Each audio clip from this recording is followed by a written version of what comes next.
Welcome back. How long have you been watching my channel? Let me know below. Sunday brunch at my sister Maddie's house was a tradition no one asked for, but somehow became mandatory. The kind of event where the pancakes are perfectly browned, the mimosas bottomless, and the judgments sharp enough to slice through the smoked salmon. Maddie, as usual, was the hostess with the mostess. Her kitchen was showroom clean, her kids in matching Gap sweaters. And her husband, Greg, was already two Bloody Marys deep pretending to care about football stats with Dad. I sat at the end of the table near the window, where I could half watch the wind shift the dogwood branches in her backyard and pretend I didn't hear the passive-aggressive remarks sailing across the table like darts. This wasn't new. It never was. I was the family's perennial single woman, the one who always had a full plate or a big job, or just hadn't found the right one yet. As Maddie liked to say, with that syrupy pity smile she'd perfected somewhere around the birth of her second child. But that morning, she didn't just smirk. She didn't just drop hints about my biological clock or my empty guest room or how cute I would be as a dog mom. No, this time she reached across the table, poured herself a fourth mimosa, and laughed, too loudly, before blurting, "Some people are just meant to stay single, right?" Her eyes locked on mine. And the room, full of clinking forks and half-sincere giggles, suddenly felt as cold as the orange juice pitcher. I didn't flinch. I smiled. That kind of smile that only comes when you've been waiting for something for a very long time. I had played along for years, let her have her spotlight, her glassy-eyed praise from Dad, her picture-perfect family dynamic. I'd been the quiet one, the career-driven one, the one who swallowed too much just to keep things civil. But today wasn't just brunch. Today was something else.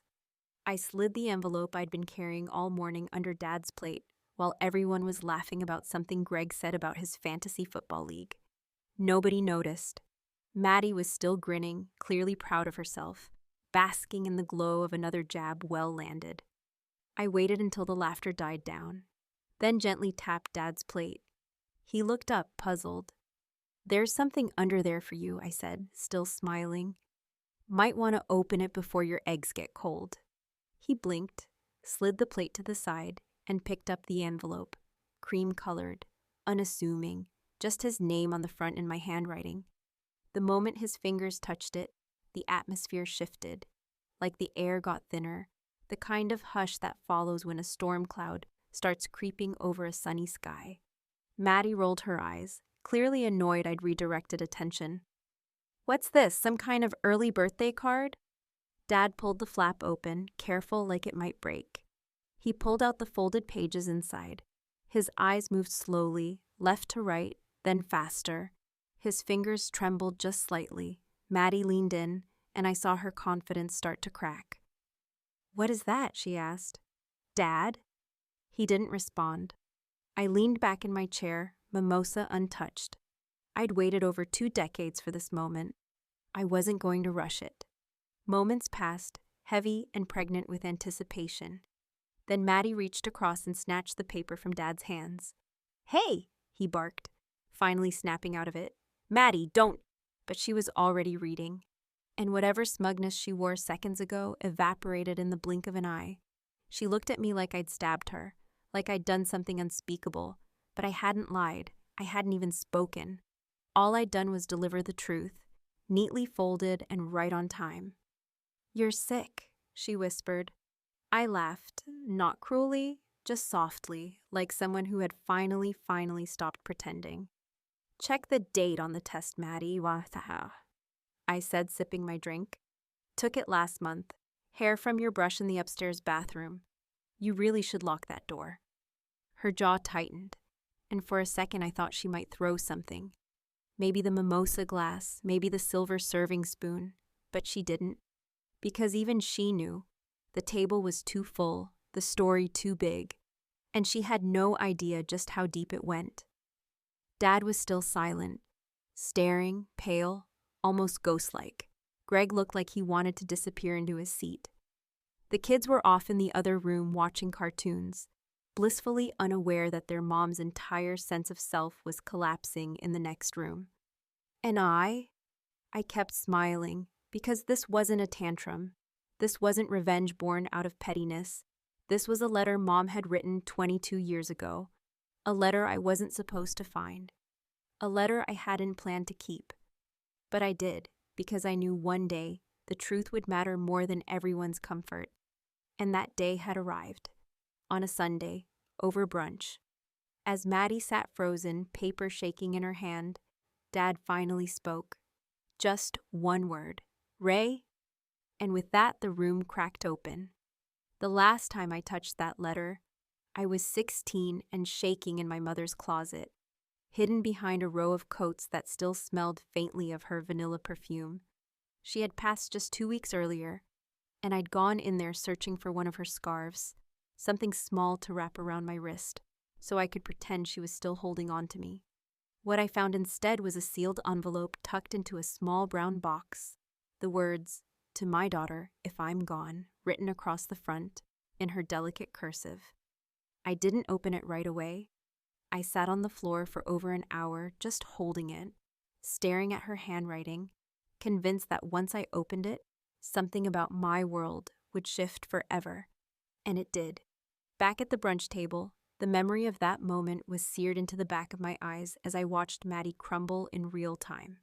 The letter was inside the envelope I gave Dad, along with the DNA test I had run just a few weeks ago. It wasn't hard to collect Maddie's hair. She was always too busy bragging about her clean house to notice that I'd pulled a few strands off her hairbrush after last month's brunch. All it took was a quick mail-in kit and a little patience. What came back confirmed what I'd suspected since I was a teenager. Maddie was not Charles Benson's daughter. No one spoke as Maddie pushed her chair back from the table with a scraping screech, standing abruptly like she'd just sat on a tack. She was staring at me, eyes wide, chest heaving, and lips parted like she wanted to say something but couldn't find the words. My father, still gripping the corner of the table, hadn't blinked in nearly a minute. His face looked drained of color, like the blood had just given up and gone elsewhere. Greg looked wildly uncomfortable, turning his wedding ring around his finger, clearly weighing whether to say something or to stay the hell out of it. Smart man. Maddie clutched the paper, her voice cracked when she finally spoke. "You faked this. You're insane." "No," I said plainly, "I'm not. You can send it to a lab of your own choosing if you want. Or don't. It's already done." Dad slowly turned his head toward me, and I watched his expression flicker through a dozen emotions in less than 5 seconds. Confusion, disbelief, anger, and then something deeper. Something closer to grief. His voice was low and uneven when he finally asked, "Why would you do this?" I looked directly at him, the weight of all those Sundays pressing down on my chest. Because she's been allowed to stand on a pedestal built on a lie. And because Mom didn't leave me that letter to keep it buried forever. His eyes dropped to the folded letter still sitting beside his untouched eggs. He reached for it slowly, as if touching it might make it disappear. I said nothing as he unfolded the paper. The room had gone silent.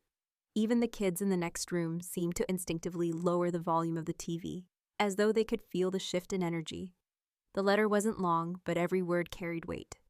My mother had written it during a time when she believed she might not come back.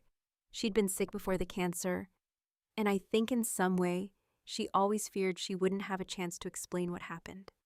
She described a difficult year in her marriage, a time when she and Charles had grown distant and cold.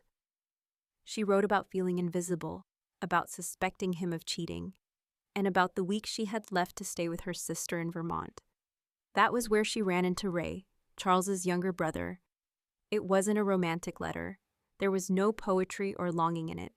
It was clinical, like she was giving a confession before disappearing. She wrote that she never told Charles what happened, that the affair had lasted less than 2 months, and that she was never completely certain Maddie wasn't his, but she always had doubts. Doubts that grew stronger as Maddie got older and bore less and less resemblance to Charles. She wrote that she never told him because she was afraid it would destroy the family. But she left the letter for me, and that meant something. When Dad finished reading, his hands were shaking. He placed the letter down beside the test results like they were fragile artifacts. Maddie, now pacing behind her chair, was wild-eyed and trembling. "So what, you waited all these years just to blow up Brunch? What the hell is wrong with you?" "What's wrong with me?" I asked, my voice sharper now. "What's wrong with me is I spent most of my life being compared to someone who wasn't even his daughter, while I sat with this truth like a stone in my chest. What's wrong with me is I had to watch you get praised for everything, forgiven for everything, treated like the sun rose and set for you, and all I got was the scraps. I didn't do this to be cruel. I did it because I was tired of pretending this family wasn't built on selective truths." Greg finally spoke up, nervously clearing his throat. Maybe we should just pause, take some time to talk this out." "No," Maddie snapped. "There's nothing to talk out. She's jealous. Always has been." I laughed, not loudly, just enough to let her know how absurd she sounded. "Jealous? Of what exactly? Of your forced marriage? Your exhausted eyes? The way you still need Dad's approval like a starving dog looking for scraps?" She stormed out then, heels clicking furiously across the tile as she vanished down the hallway, slamming a door behind her. The dishes clinked as the vibrations echoed back through the kitchen. Dad sat still, his hand over his mouth, the letter now curled slightly at the edges from the pressure of his grip. For the first time in my life, I think he saw me not as the difficult one, or the bitter one, or the lonely one, but as someone who had been carrying a truth far heavier than anyone ever bothered to ask about. He looked up at me, and I saw tears. That was the first crack in the foundation, the first splinter in Maddie's golden world. But I wasn't done, not even close, because the person who really needed to speak wasn't me, it was Ray, and I knew exactly where to find him. When I was younger, there wasn't a single family gathering, school award ceremony, or church potluck where Maddie wasn't paraded out like some rare jewel, polished to perfection and held up to the light. She had that glossy magazine family look. The straight teeth, the symmetrical face, the kind of charm that made adults fawn over her and strangers smile reflexively. And while I stood in the shadows, perfectly average in every way, Maddie bloomed under every spotlight they could find. My mother never encouraged the competition. She would smooth my hair when no one was looking and whisper that I was her quiet strength, that some people shine loud while others hold the whole room together without saying a word.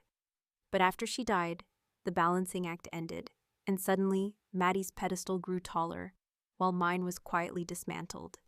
Even as adults, she never let it go. Her wedding was a full cathedral production, broadcast on Facebook like a royal affair. Dad gave her away like it was the proudest moment of his life. I didn't get a date. I didn't even get a speech at the reception. When I graduated with my master's degree, Maddie sent me a Hallmark card that said, "Maybe now you'll meet a smart guy." When I bought my first condo, she asked if it was safe living alone. And when I finally got promoted to regional director, something I worked night after night for, something I gave up sleep and relationships to earn, she sent a group text that said, "You're basically a work wife to yourself now. Proud of you, sis." I don't think Maddie meant to be cruel. Not exactly. I think she believed her version of love was corrective. I was someone to be adjusted, someone whose choices needed tweaking. In her mind, she was helping me to be better, to be more likable, to be more like her. But that illusion had shattered with the sound of the letter being opened, and the silence that followed it was louder than anything she'd ever screamed. The following days after brunch were a strange, weightless limbo. No one spoke to each other. Maddie went dark on our group texts. Greg, to his credit, sent me a polite message asking if I was okay, followed by a second text that said, "I don't know what to say to her." Dad didn't call. He didn't have to. I knew what was happening inside his head. He was replaying every moment of Maddie's childhood, rescanning the shape of her eyes, the curve of her chin, wondering how he hadn't seen it, wondering if he had always known, in the quiet corners of himself, but forced it down for the sake of peace. I let it all sit. I didn't reach out. I didn't follow up. For once in my life, I didn't clean up someone else's mess. I let the truth settle in its rightful place, like dust in sunlight, and I watched what happened when people were left alone with the truth. Then 3 days later, Dad called me. His voice sounded older than I remembered, like the grief and confusion had wrapped around his throat and made it heavier. He asked if we could meet, not at Maddie's, not at his house either. He suggested the park by the lake where Mom used to take us when we were kids, the one with the old green bench and the ducks that always hung around, waiting for bread. It was the closest thing we had to a neutral place. I agreed. When I got there, he was already sitting, staring at the water. I sat beside him, and for a long moment, we didn't say anything. We just watched the wind ripple across the surface, the way the trees dipped slightly in rhythm, and the way the past seemed to echo off the surface, like it might finally be willing to speak. "I thought you hated her," he said after a while. "Your sister." "I don't," I replied, and I meant it. I hated what I had to swallow just to be around her. He nodded slowly. I never would have guessed." "You weren't supposed to," I said. "That was the whole point. She was the good one, the bright one, the one who made you smile." He turned to me then, his eyes glassy but focused. "She was my daughter." "No, she wasn't," I said. "And it was not cruel. It was not cold. It was simply true. But she still could be, if you choose her. That part is up to you." He looked away again. "I loved your mother, even when we weren't good, even when things were falling apart. I thought she just needed space when she left. I didn't know she was with Ray." "She thought you were cheating on her," I said. "That's what the letter says." "I was," he admitted, the words barely audible. "Just once, stupid, meaningless, and I begged her not to leave when she found out. She said we'd try. I didn't know. I didn't know she did the same." The silence between us this time wasn't tense. It was full of things finally admitted, grief finally set free. "I hated her for leaving," I whispered. "But I hated you more for acting like she was just gone, like nothing happened, like she never warned you." He shook his head. "She didn't, not about that." I nodded. "But she warned you in other ways." He looked up at the clouds. "And Ray? I haven't spoken to him in years," I said, "but I think it's time." He was quiet again, then asked something I wasn't ready for. "Are you trying to destroy this family?" I turned to him, suddenly tired. "No, I'm trying to make it honest." "That's not the same thing." He didn't respond, just sat there, old and broken, finally realizing that the pedestal Maddie stood on was not only built on a lie, but maintained by all of us, willingly or not. And maybe that was the worst part, how we all contributed to it, how I let it happen for so long because I was scared of what would happen if I told the truth. But fear is a funny thing. Eventually it gets replaced by exhaustion, and exhaustion by clarity. Before I left the bench, I handed him Ray's number. He took it wordlessly, folded it into his jacket pocket like it might cut him if he touched it too long. "I'm going to talk to him," he said after a while. "Good," I replied. "Because whether you like it or not, you need to hear it from someone besides me." As I walked back to my car, I didn't feel triumphant. I felt emptied, like something long embedded had finally been removed. Not cleanly, not without pain, but removed all the same. The truth hadn't set me free, but it had broken something, and sometimes breaking is the beginning. The first time I met Uncle Ray, I was 9 years old, and he showed up to my birthday party with a broken watch and a frozen cake from the corner store that he forgot to take out of the box. My mom laughed and made it look like it didn't matter, but I remember how she held onto that watch for years afterward, even though it never ticked again. Ray was the kind of person you couldn't quite explain. Always hovering around the edges of our family events, welcomed in theory, but never quite belonging in the polished version of family that my father liked to present. After Mom died, he stopped showing up altogether. He faded like a photograph left too long in the sun, and no one really asked why. Or maybe they did and I just didn't hear the answers I wanted. Either way, I hadn't spoken to him in nearly 10 years. I had his number tucked inside a book I kept in the top drawer of my nightstand. A number I'd kept for reasons I couldn't explain. Reasons I didn't understand until recently. It took me 2 days after the brunch to call him. I stood by the window, staring at the birds fighting over seeds in the feeder, and dialed his number with the kind of hesitation usually reserved for bad news. When he answered, his voice cracked like gravel under tires, slower and deeper than I remembered. He didn't say hello.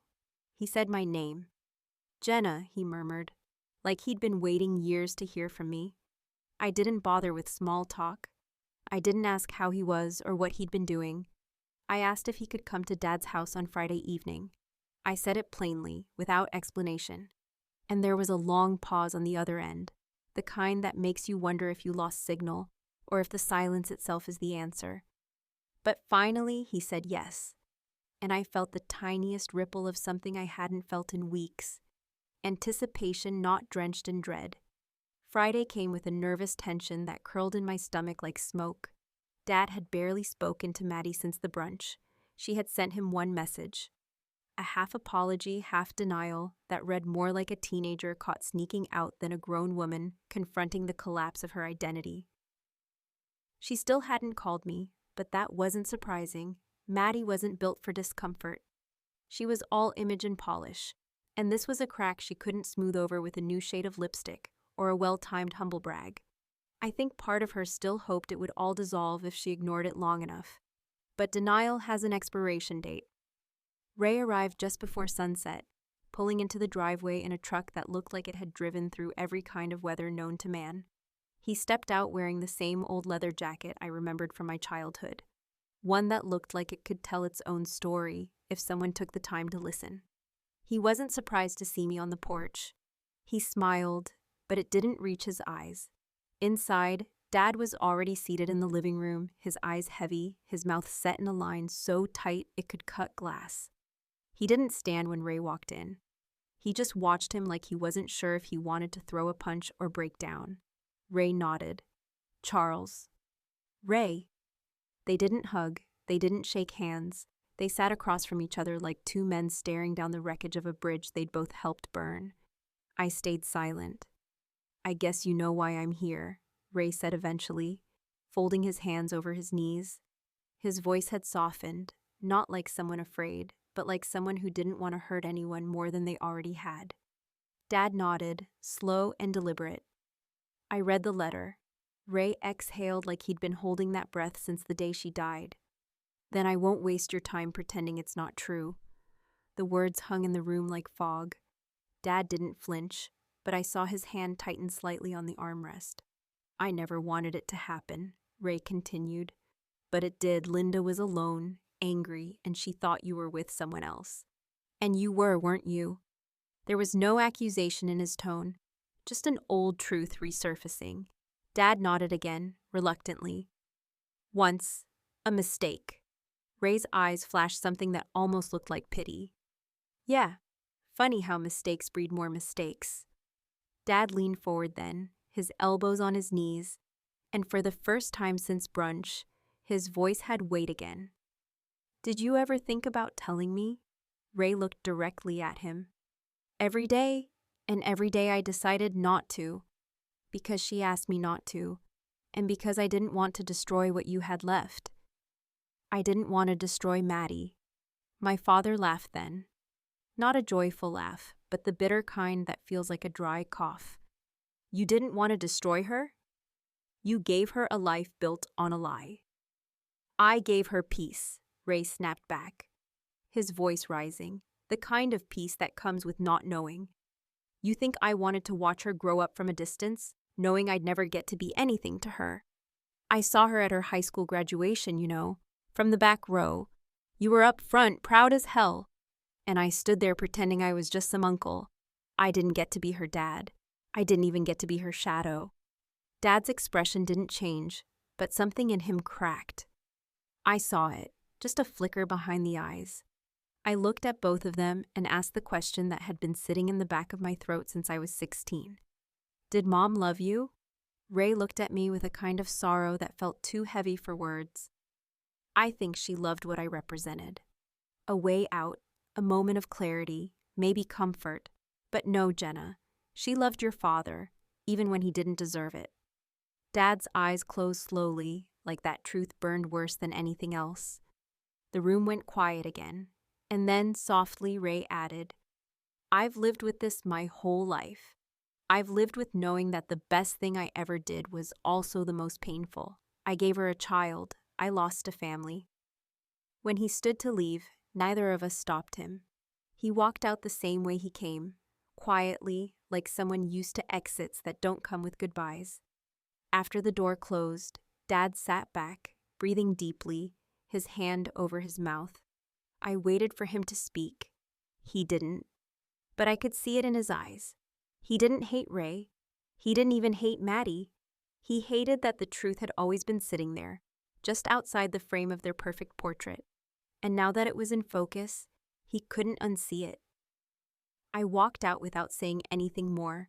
The damage was done, but maybe, in some strange way, the healing could begin. Or maybe not. Some things don't heal. Some truths just sit with you, quietly rearranging everything you thought was real. And sometimes that's the only peace you get. The morning after Ray left my father's house, I woke up to a silence that didn't feel heavy or hollow, but instead felt like the world had simply paused to let something rearrange itself in the background. I sat up in bed and watched the light filter through the blinds, dancing softly across the wall like it wasn't the same light that had illuminated the wreckage of our family just days earlier. There was a strange calmness in the air, the kind of quiet you don't question because it's not exactly peace, but it's not war either. It's the fragile space in between. I didn't check my phone right away. I didn't scroll through emails or texts or social media updates about someone's new kitchen backsplash or their kid's soccer trophy. I just sat there, letting the weight of the week sink into my shoulders, like water finally finding its level. By noon, I was standing in front of my mother's grave for the first time in over a year. I brought a coffee with me and a small bouquet of yellow tulips because she never liked roses, and because I couldn't remember the last time anyone left her flowers that weren't from a funeral home. The grass around her marker was slightly overgrown, and there was a faint smear of dirt across the engraved L, like the ground had been quietly trying to pull her name back down, where no one could read it. I knelt beside her and cleaned it off with the sleeve of my sweater, not caring if the fabric stained, not caring if the wind tangled my hair, or if I looked like someone who had nowhere else to be. I spoke out loud, not because I thought she could hear me, but because there were things that needed to be said aloud, things that needed to exist in sound before they could settle in truth. I told her I found the letter. I told her I held onto it for 22 years, and that I waited until I couldn't carry it anymore. I told her about the DNA test, and Maddie's face, and Dad's silence, and Ray's voice when he said he had given up a family to protect a lie. I told her I didn't know if what I did was right, but I knew it was honest. I told her I hoped she wasn't angry. I told her I hoped she wasn't relieved. Mostly, I just told her I was tired of carrying it, of being quiet, of waiting for someone else to do the right thing first. The cemetery was empty except for a groundskeeper far off near the west gate, mowing in neat rows like the dead appreciated symmetry. I sat on the cold stone edge beside her for a long time, drinking my coffee as the tulips nodded gently in the breeze. I didn't cry, not this time. Maybe I was all cried out, or maybe grief didn't know what to do with itself once the truth had been said. Before I left, I looked at the headstone one more time, and I whispered, "I broke it, Mom. Maybe now it can grow back right." The following Sunday came with no invites, no reminders, no passive-aggressive family thread about who was bringing what. There was no brunch. The silence of its absence felt loud at first, but not unwelcome. I went to a little diner near my apartment instead, the kind with cracked vinyl booths and waitresses who call you hun, even when they're rushing to refill 5 other tables. I sat in the corner, ordered eggs and rye toast, and let the noise of strangers become a kind of comfort. The booth across from mine was full of older women, probably in their 60s, laughing too hard at something that clearly had nothing to do with eggs. Their joy was big and clumsy and beautiful. It filled the room. One of them caught my eye as I smiled at something they said, and she winked without ceremony, just a human moment of shared delight. My phone buzzed on the table. One message. It was Maddie. Just one line. "Why now?" I stared at it for a while, watching the cursor blink beneath her words like it was daring me to answer. The temptation was there to write something long, to explain everything again, to soften the blow or justify the truth or reach for some sisterly thread to tie things back together. But I didn't. I thought about the years of biting my tongue, of swallowing the bitter taste of not being enough. I thought about the tight smile I wore every time she patronized me in front of our father, the way she laughed off my accomplishments like hobbies, the way she seemed to always win by default. I thought about the truth she was still refusing to accept, about the little girl inside her who still needed to be the favorite, and how much of her identity was built around a man who didn't even know he wasn't her father. And then I typed, because for once, I wanted to be the one who left the table full. I didn't wait for her to respond. I didn't expect her to. Sometimes silence is the only answer someone can give when they're still trying to figure out how to survive, without the lie they built their world around. I paid my bill, left a generous tip, and walked out into the sunlight, feeling like something inside me had finally unlatched. The world hadn't changed. There were still errands to run, emails to answer, taxes to finish, and laundry piling up in the corner. But something in me had shifted, not healed, not yet, but aligned. And that was enough. I didn't know if Maddie and I would ever speak again. I didn't know if Dad would keep calling Ray, or if he'd choose to pretend it never happened, folding it into that secret drawer of memories that men of his generation learned to lock tight. I didn't know if the family would ever look the same again, but maybe it wasn't supposed to. Maybe this was what real love looked like. Not polished, not perfect, not served with mimosas and avocado toast, but scraped raw and forced to breathe. Real love, I realized, isn't always comfortable. It doesn't always come with tidy endings or storybook reunions. Sometimes it means telling the truth so loud it shatters the room. Sometimes it means breaking something that was already cracked, because letting it stay pretty was killing you slowly. Sometimes love is choosing yourself, even if you're the only one left at the table.